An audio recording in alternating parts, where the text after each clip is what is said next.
This video has been produced to try to illustrate a hypothesis, the presentation of a way of organizing men who are engaged in working for the common good through the laws of sound and geometry.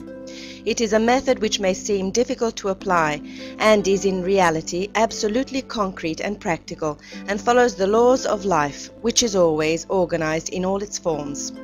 An apology is made right away because we will not be able to say all that we would like. The subject is really infinite. The intention is rather to offer a general idea, but the important thing is that everything that will be reported has been, and is continually being, tried out by a group which has now been in operation for several periods of 7 years.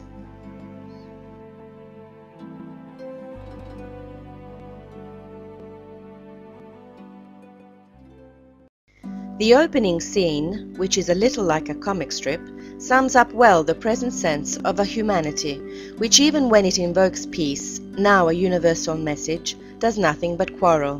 While the true resolution of all conflicts, we dare to say here, is not in peace, but in a taut string, that is to say, in sound, which harmony teaches. We are used to thinking that in order to agree, a little goodwill is sufficient. But this is not enough, because it does not include any rules. For this reason, as in ancient times, study is devoted to sound, because through sound it is possible to understand the laws of right relations. We shall see later in what way.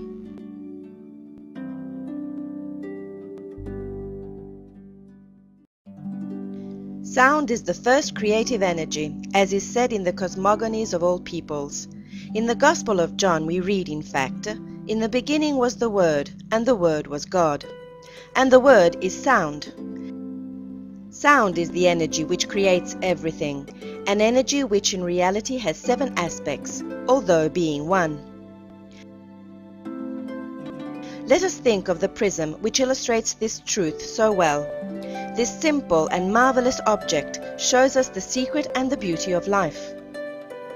It receives a ray of light and displays before our eyes the manifold wonder of the 7 colors and 7 energies which act invisibly in everything. The study of these 7 energies or rays comes to us from the teachings of the Tibetan Master, and from that source are derived all the references and correspondences which will be stated from time to time for each of the 7 rays. As is well known, that vast and universal teaching also includes man. So men also are created and use these 7 energies, and it is enough to become aware of this. Once these principles are understood, man can take his place in a geometrical formation in the form of a star, where each one will have his task and role on the basis of his ray qualities. 7 people organized in this way, in which every element represents one of these energies, form a living and harmonious organism, whose members are no longer in conflict with each other. Exactly as in the rainbow, no color is in conflict with one another, as they are linked by a hierarchy of functions and not of values. Now, some examples will be made to try to illustrate very briefly what should be the role of each member within the star.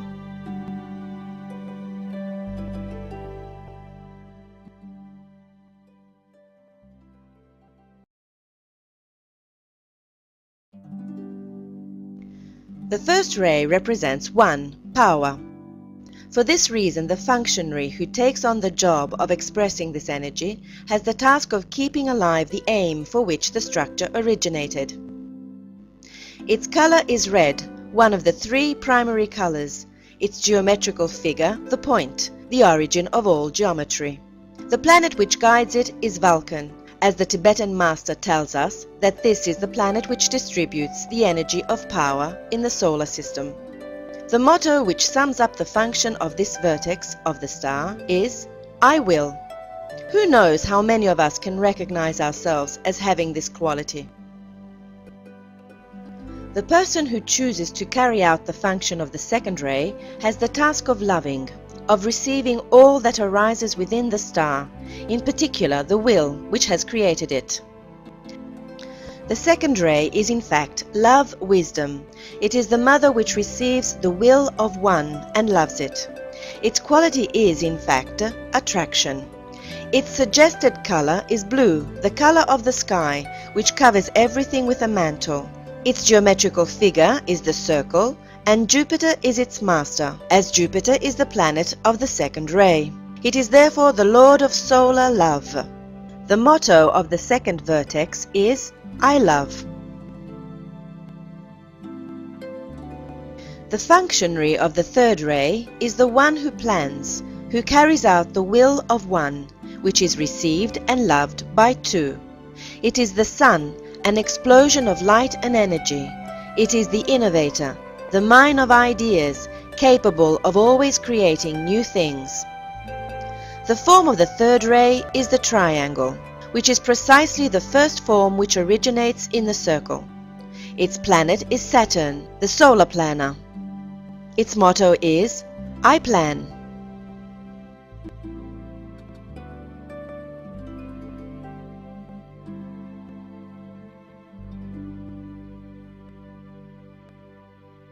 The function of the fourth vertex is a silent function.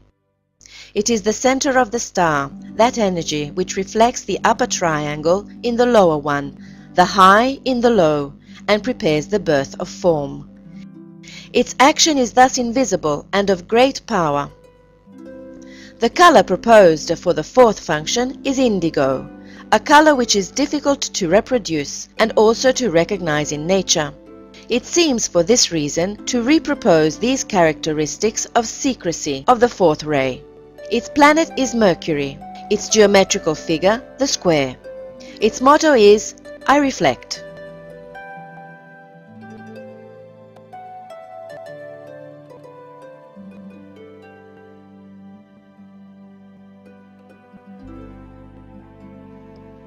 The fifth ray is the energy which manifests things, which creates the forms. Therefore, the fifth functionary is the person who produces concretely, who carries out the work which is the expression of the purpose. The color proposed is orange. The geometrical figure is the five-pointed star, which is precisely the geometrical figure of correct construction. Its planet is Venus, who was for the ancients the goddess of beauty. In fact, every real construction is always beautiful. The motto of this functionary is, I multiply.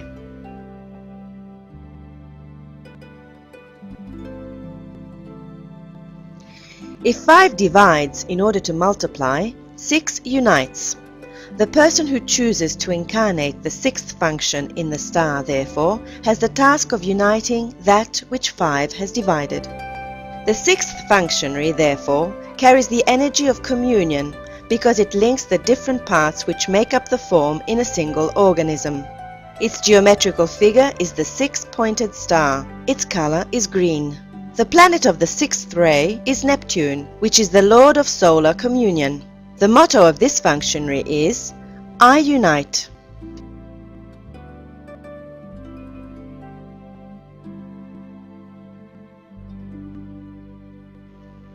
With the participation of the seventh energy, the work is complete.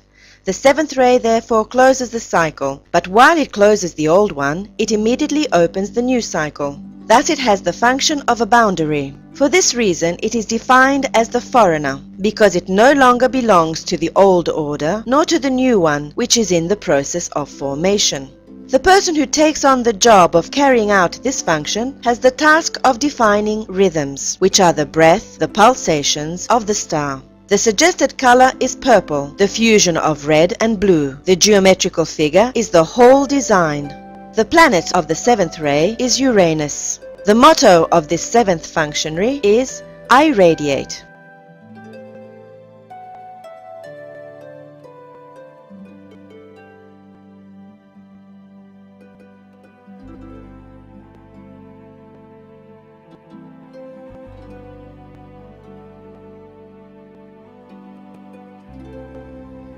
The knowledge of these 7 energies and the choice of expressing them freely through as many functions can allow men to join together in a single organism which cooperates without conflicts, because it is orderly. The image is rather bold from an aesthetic point of view, but it serves to make the idea vivid. Let us think of organizing a group in this way, like an atom, which then joins to form molecules, cells, etc. Because a group is not only an assembly of people, but a potential of energies. The pulsation of the colors which we see aims to remind us that each person is the expression of a predominant ray. Once the group becomes aware of this and recognizes it, ideally it goes on to arrange itself in the geometrical form of a star founded on the 7 rays. Here again the graphics are particularly evocative. It is obvious that there is no need to go anywhere, since the geometrical figure is internal.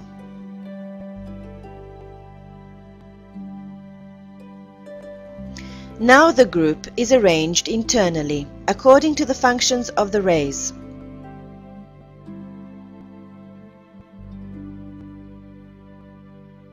We therefore see the difference between the previous group without structure on the right and the same group in an organized form on the left. Externally nothing is changed, but the presence of an inner order radically changes the capacity for action of a group.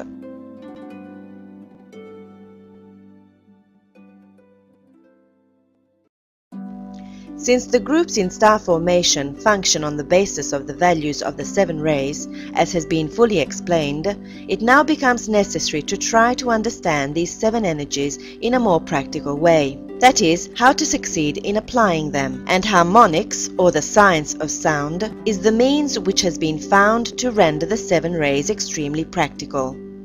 It is a very ancient study which was taken up again in the last century by the German Hans Kaiser, who carried out the extraordinary task of recovering the timeless knowledge that concerns sound. This teaching was then taken up again and applied to the 7 rays by an illuminated disciple. Let us start by asking ourselves what we can consider to be sound and what, on the other hand, is noise. The difference is the following. Sound is a vibration perceived by the sense of hearing as pure and of a constant height, while noise is neither regular nor constant. Again, the images have been created only to provide help to the imagination and do not claim to be exact. The oscillograph, however, which measures the form of the acoustical wave, shows clearly the difference between sound and noise.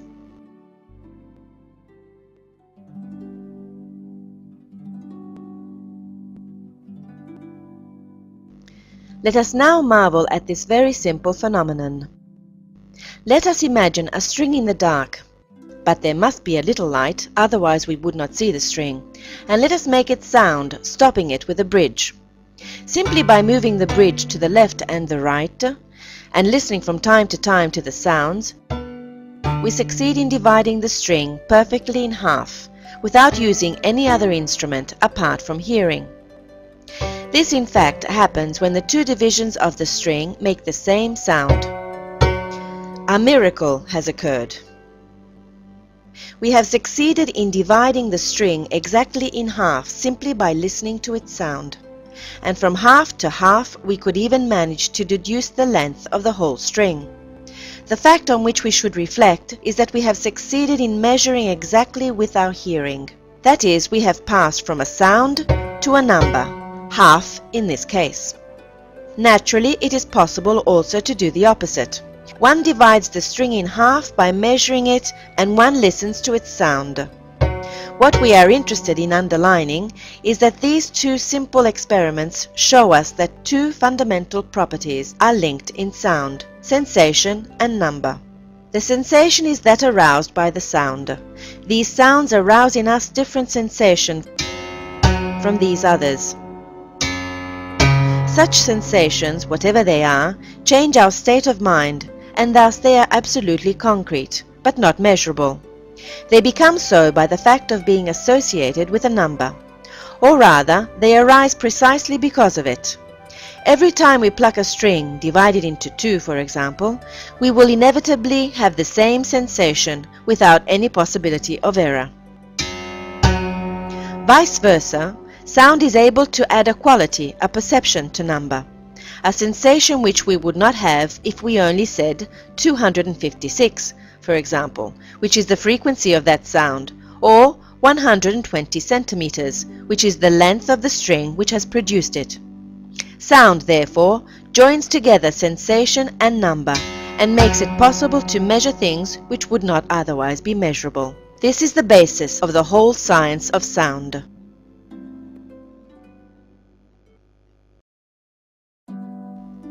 Another phenomenon for us to wonder at is resonance. Let's try it together now. Let's bring in other strings of the same tension and thickness. When one is touched, all the others, if attuned to this one, will spontaneously begin to vibrate, even though they have not been touched. No small discovery. Resonance is a law of sound, which is known and utilized by science, but it is applied only in its most obvious aspect. We must, on the contrary, extend this law to all the levels of being, to understand, for example, that when we speak of resonance of thought, we are speaking of the same law. We can even imagine that it is in this way that a master communicates with his pupils. His physical presence is not necessary, precisely by virtue of the law demonstrated by this taut string. If the tension of the disciple is sufficient, his string will simply vibrate in response to even the smallest stimulus of the master. And it is enough to slacken the tension a little for the resonance to disappear and the string to remain immobile and mute. This is one of the reasons, it is thought, for which teaching insists so much on the capacity of the student to keep himself in tension.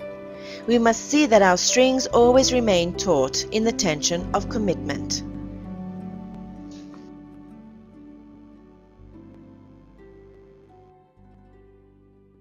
Number, as was stated earlier, can be expressed in two ways in sound, through frequency or through string length.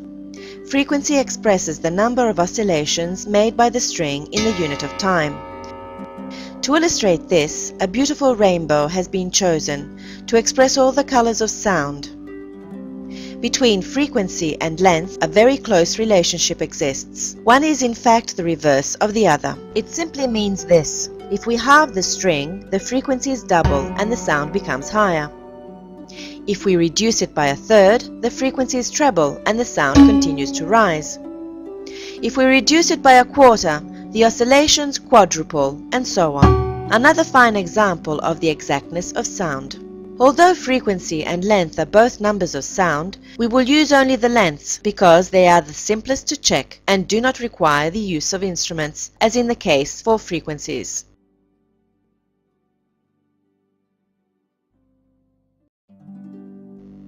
Here is what we will use to study sound: the monochord. Its origin is very ancient. Pythagoras certainly knew it, and it was also known to the Egyptians, from whom he probably came to know it. But it is said that it was present also in the studies of the great men of the Italian Renaissance. As can be seen, it is a very simple instrument. It is a case of wood on which a string is drawn. For this reason, it is called a monochord, which means a single string, even if, for reasons of practicality, other strings are often added, as can be seen here. But its name is not falsified in this way, because they are strings of identical thickness and tension. Thus, it is as if they were a single string. Under the string, a bridge, a small triangle of wood, which makes it possible to divide it into different lengths, is made to move. In this way, we can hear and measure the sound. In spite of its simplicity, it is a really extraordinary instrument and one of very profound significance. The monochord is in reality a straight line and shows us that any straight line vibrates and sounds in space. So that we have before us a reality which occurs in every moment of our lives. A straight line vibrates and sounds in space and possesses an infinite quantity of energy.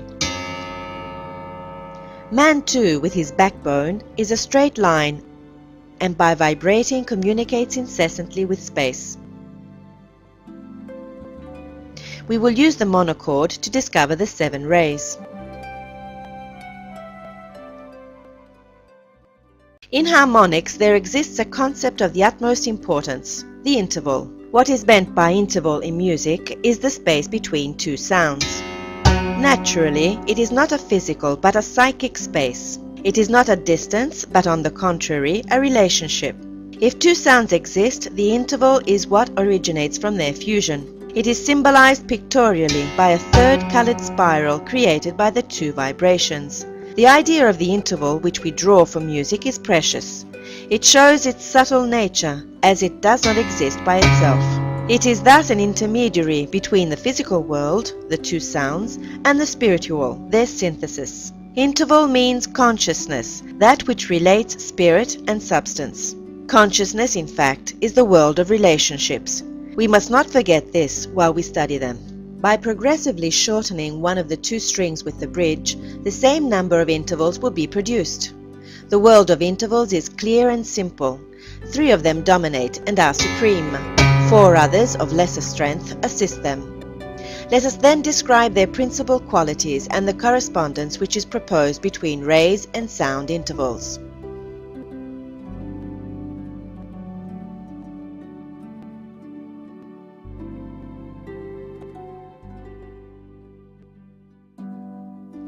The first interval is that which is produced by the 2 free strings. It is called interval of unison, precisely because it is the repetition of the same sound. Its relationship is 1 to 1. It is the interval of generating sound, so it is the interval of cause, of beginning. It is a first ray manifestation. We must truly be amazed because life is in fact being born, manifested by these 2 strings. Every time that a sound vibrates, it is able to propagate itself infinitely, and we will have a demonstration of this later on, because another law of sound exists which demonstrates precisely this. It is suggested that the color of this interval is red, and that its geometrical figure is the point. The associated planet is Vulcan. Sound echoes in space. The second interval is space. It is produced by dividing the string into 2, and this interval is the octave. It is the generating sound, but higher. The octave contains all the other infinite relationships. It is therefore similar to the Great Mother, to space, which generates and contains everything. It is the field which receives the will of one and nourishes it. Its task is that of receiving, not that of innovating. The interval of the octave is considered a manifestation of the second ray. For its color, blue is suggested. Its geometrical figure is the circle, that is the field which surrounds and receives the will, and its planet is Jupiter. If we divide the string into 3, a new sound is born, son of 1 and 2. It is a third ray manifestation, which is the energy of intelligence, that energy which makes creation always new, which innovates continually. The third ray is expressed in music by the interval of a fifth. This exchange between 3 and 5 always produces some confusion, also because, as we shall see, in the fifth ray the reverse is produced. But it is something which is due to musical language and we cannot do anything about it. The relationship is 2 to 3 or 1 to 3. The color associated with the third interval and the third ray is yellow, the third of the 3 primary colors. The planet which distributes it is Saturn. Its geometrical form is the triangle, the first form which is born from the circle. The interval of a fifth concludes the series of primary intervals, exactly as the first 3 rays form the higher triad. Concerning them, no doubts or uncertainties exist. These 3 intervals are recognized and are used by all peoples in the past and in the present. They are not subjective. They do not depend on the culture of each people, and they are therefore universal. Moreover, they are exact or do not accept compromises. It is enough to move the bridge a little to lose the interval. They thus come to correspond to immutable and universal principles. It will not be so for the other intervals which will follow and which for this reason are defined as secondary. The string divided into 4 produces the interval of a fourth, which is considered a manifestation of the fourth ray. Man, as the fourth kingdom of nature, incarnates the interval of a fourth, and his task is precisely that of harmonizing, of reflecting the higher and the lower, heaven on earth, and so on. The relationship, which is an expression of this interval, is 3/4. Its color, indigo, is the color of the starry night. The geometrical form of this interval is the square, the corresponding planet, Mercury. This interval is the beginning of the manifestation, which will then be materially carried out by the fifth ray and the corresponding interval. When we divide the string into 5, it produces an unexpected effect. 5 is the energy which creates forms, which, as we know, are founded on duality: active, passive, masculine, feminine, etc. Sound reproduces this situation faithfully. From now on, all the intervals are divided into major and minor, masculine and feminine. By dividing the string into 5, one obtains what in music is called the major third interval. Here again is the exchange between 3 and 5, fifth ray, interval of a third. It is expressed by the relationship 4/5. But if we divide the string into 6, we still have an interval of a third, but of a different nature, more intimate and more feminine. It is the minor third, and its relationship is 5/6. It seems that here things become more complex. In reality, there is no need to have a musical training. The important thing is to find out that the sound, by the intervention of 5 in the division of the string, is duplicated, becomes masculine and feminine, giving rise to what in music are called major and minor intervals.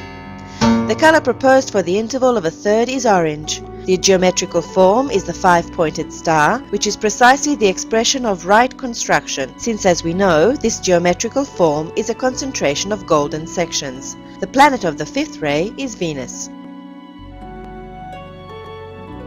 The sixth ray also expresses itself in 2 intervals, as has been said. Here there is also another peculiarity, which is explained rather rapidly. Here we are not interested, in fact, so much in going into detail as in explaining the principles of the study of harmonics. With this interval, we no longer have a correspondence between number and division of the string, as has been the case up till now. In other words, by dividing the string according to the numbers from 1 to 6, we have obtained a complete musical system. Everything has been completed. The sixth arises within it, and not from the successive division of the string. On the monochord, it is obtained with the relationship 3/5 for the major sixth and 5/8 for the minor sixth. The color proposed is green. The geometrical form is the 6-pointed star, the same geometrical form of the group which is synonymous with communion. The planet of the sixth ray is Neptune. Finally, we arrive at the 7th interval. From the musical point of view, it is the tone. Here too, as has been said concerning the sixths, it does not depend on the 7th as a numerical expression. To hear it, we do not have to divide the string into 7, but it is the expression of 7 as it is the 7th interval. To obtain it, we have to divide the string according to the relationship 8/9 for the major tone and 9/10 for the minor tone. Thus the interval of the tone has only certain characteristics of order of the 7th ray, because the tone is the step, the measure of the musical scale. The geometrical form is the whole design. The color is purple. The planet of the 7th ray is Uranus. If, on the other hand, we divide the string into 7 and we play 4/7, for example, the interval which is generated is not in harmony with those which have been heard so far by dividing the string from 1 to 6. It is out of tune. Thus again, the sound makes us understand perfectly the nature of the ray energy. It shows that 7 closes and opens cycles, while it brings the idea into reality, enclosing it in a form. At the same time, it frees it by opening to new harmonies, beginning new cycles. On account of this position of boundary, the 7th ray is called the stranger, because it does not belong anymore to the old order, nor to the new, which is still in formation. Uranus, the planet of the 7th ray, demonstrates well the oddness of 7. As its axis of rotation is parallel to the ecliptic, it is the only planet of the system which seems to travel lying on its orbit.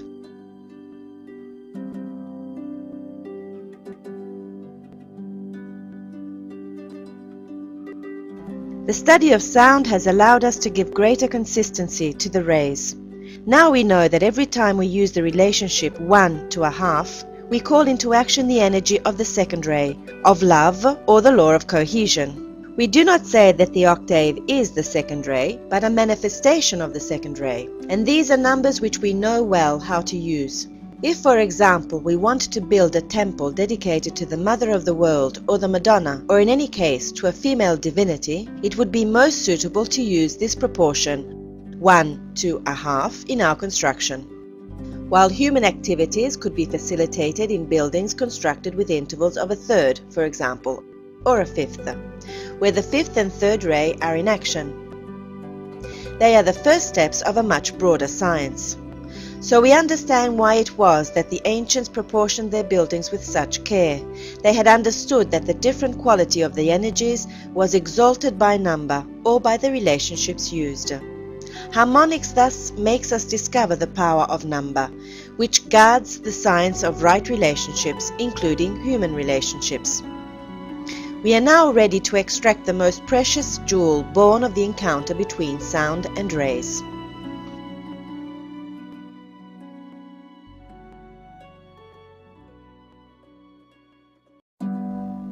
The hypothesis presented of a group in star formation founded on the qualities of the 7 rays is clearly inspired by a superior model, just as we learn from the Master's teaching. He tells us, in fact, that the hierarchy consists of 7 principal groups or ashrams, cooperating in the most perfect way, which together give life to a whole of 49, 7 by 7. It is therefore a whole of 7 stars which are strictly ordered among themselves. We now represent these 7 stars through a numerical order arranged in a square.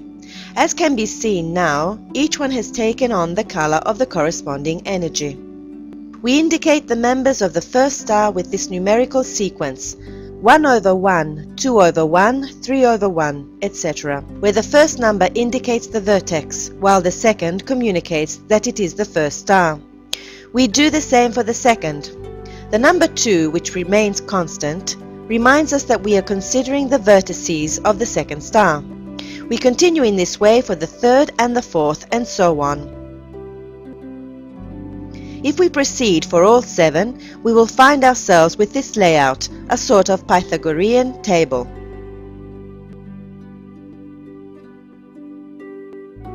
It is not a question of a grey and insignificant numerical table, as one might think, but it is really a stupendous diagram of sound, the Lambdoma. We now represent it in a rectangular form in order to see it better. This table is living. It is not a numerical sequence without quality.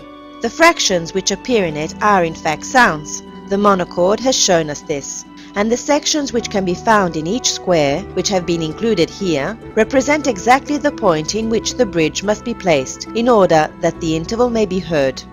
For example, to hear this sound, it will be enough to divide the string into 4 and to play 1/4.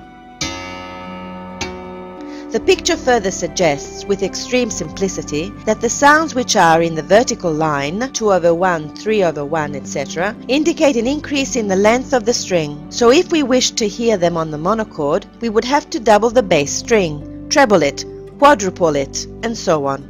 Or more simply, we can hear that sound some octave higher. In any case, what is really important is to understand and remember that these numbers are sounds.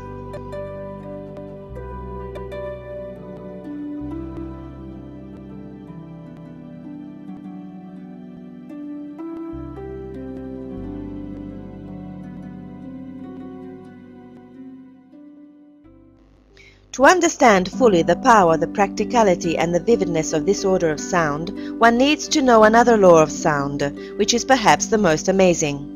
It should have been introduced before, but the choice has been made to speak of it now. This law says, any sound produced in any way spontaneously generates an infinite series of sounds, which are not fortuitous, but follow a constant order of succession. The whole of these sounds, which can be physically recorded, constitute what is called the series of higher harmonics. Thus, for a given physical sound, a whole series of other sounds are produced in a completely spontaneous manner, according to a well-defined order. This law, which is well known to the science of acoustics, is the demonstration that everything is created by virtue of sound.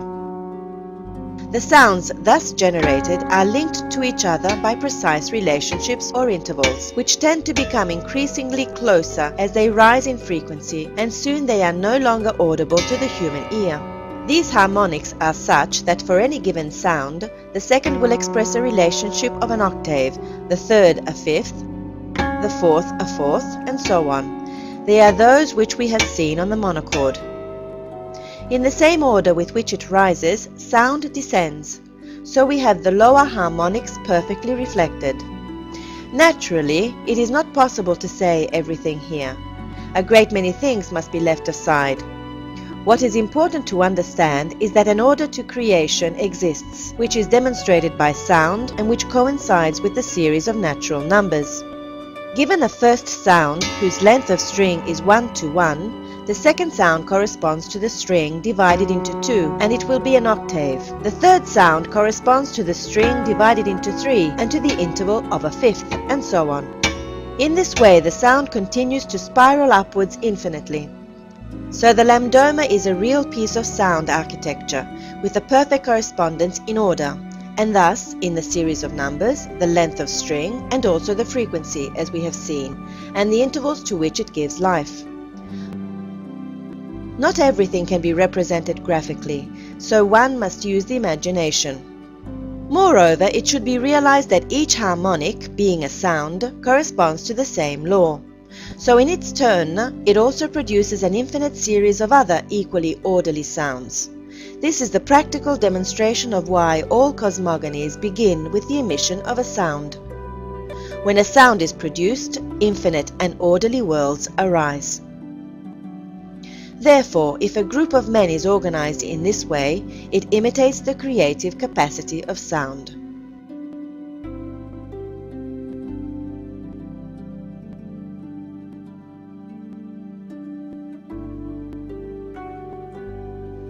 As has been said, the studies of harmonics are very ancient.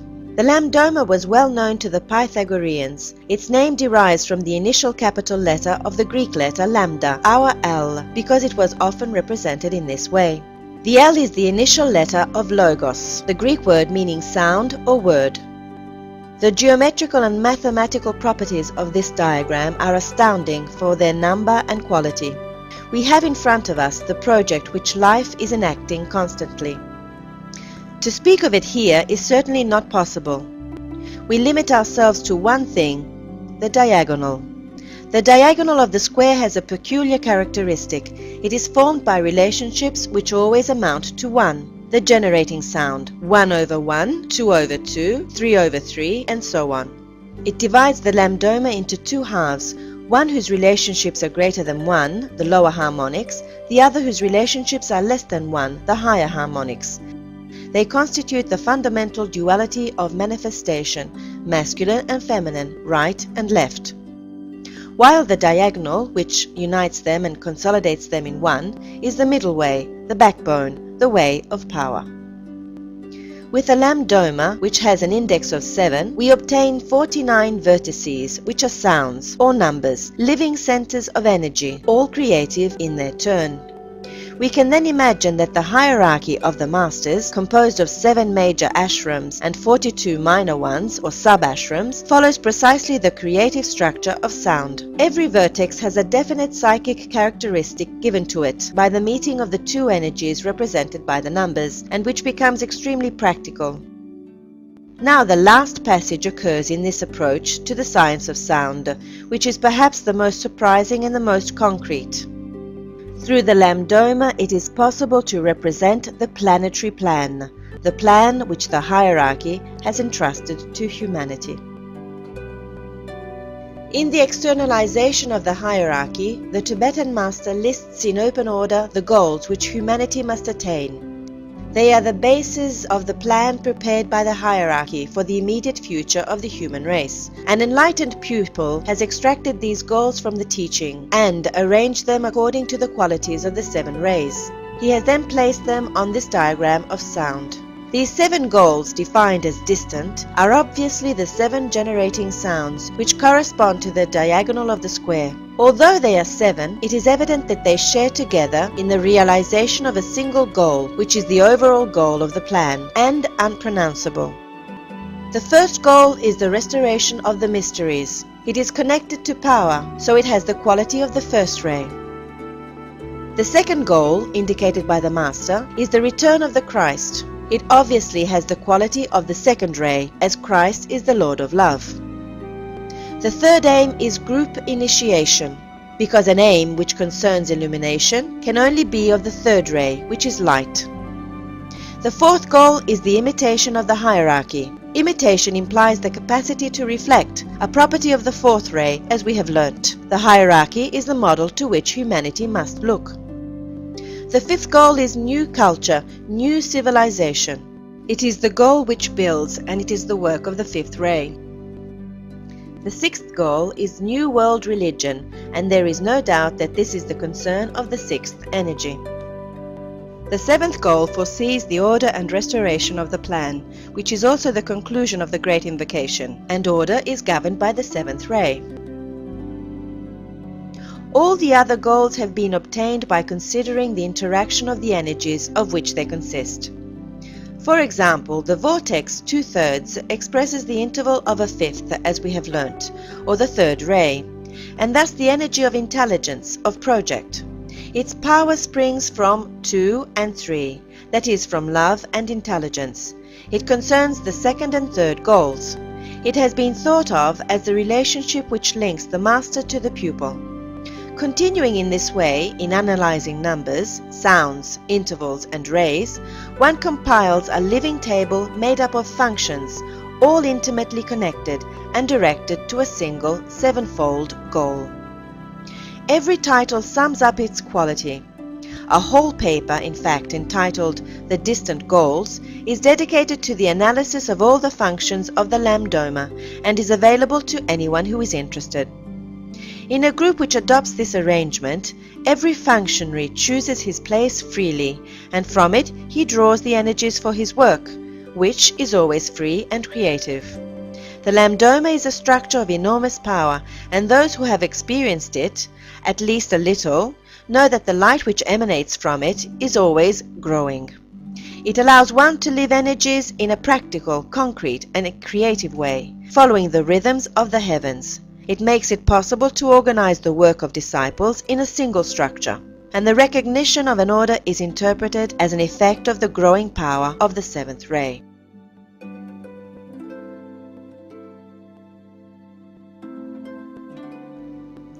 We have concluded this chat about sound and rays, intense and certainly too quick in some passages. Moreover, we have not spoken of many things. However, it was necessary to condense it in order to succeed in providing the overall vision which originates from it, simple, practical, and very luminous.